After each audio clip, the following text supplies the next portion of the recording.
অনেকে গর্ব ভরে বলে 1000-এর উপর ইফতার পার্টি করেছে।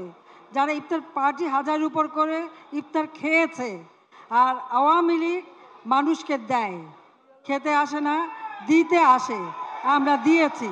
জাতির পিতা স্বাধীনতা দিয়েছেন দুঃখী মানুষের মুখে হাসি ফোটাতে। আজকে আমরা দারিদ্র্যের হার কমাতে পেরেছি, কিন্তু এখনও যেটুকু দারিদ্র্য রয়েছে আমরা ইনশাল্লাহ আগামীতে মানুষের অন্ন, বস্ত্র, বাসস্থান, চিকিৎসা, শিক্ষার ব্যবস্থা করতে পারবো। সেটাই আমাদের প্রতিজ্ঞা।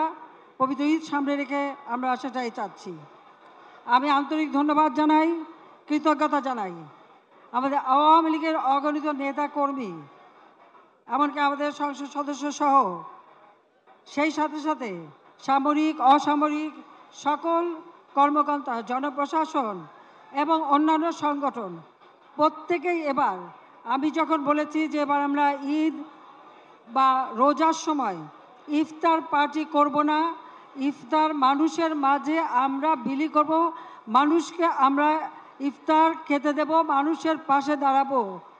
আমি কৃতজ্ঞতা জানাই সকলের প্রতি যে সেই নির্দেশ পাওয়ার পর প্রত্যেকেই যার যার স্থানে সকলেই মানুষের মাঝে আপনারা ইফতার বন্টন করেছেন, মানুষকে ইফতার দিয়েছেন। আমাদের যারা সাধারণ মানুষ, নিম্নবিত্ত মানুষ, তাদের কাছে এই ইফতার পৌঁছে দেওয়াটা অত্যন্ত পবিত্র কাজ আপনারা করেছেন। আমরা দেখেছি অনেকে গর্ব ভরে বলে 1000-এর উপর ইফতার পার্টি করেছে। যারা ইফতার পার্টি 1000-এর উপর করে ইফতার খেয়েছে।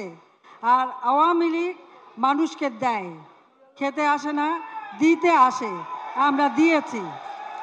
এটাই হলো আমাদের সবথেকে বড় কথা। এবং আমাদের অগণিত নেতাকর্মী, আমাদের বিভিন্ন সংগঠনগুলি প্রত্যেকে যার যার স্থান থেকে দেশের মানুষের পাশে দাঁড়িয়েছে এবং ইফতারে সহযোগিতা করেছে, ঈদের উপহার দিয়েছে। তাদের সবাইকে আমার আন্তরিক ধন্যবাদ জানাই, কৃতজ্ঞতা জানাই। এবং সাধারণ মানুষকে আমি এটুকু বলবো যে আওয়ামী লীগ মানুষের পাশেই থাকে, আওয়ামী লীগের সেবা করে, আওয়ামী লীগের কল্যাণে কাজ করে। তাই যারা আমাদেরকে বারবার ভোট দিয়ে নির্বাচিত করেছে তাদেরকে আমি কৃতজ্ঞতা জানাই, তাদের প্রতিও আমার আন্তরিক ধন্যবাদ।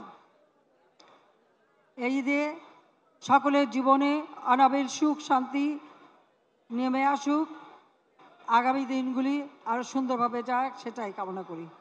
সবাইকে ধন্যবাদ। জয় বাংলা, জয় বঙ্গবন্ধু, বাংলাদেশ চিরজীবী হোক।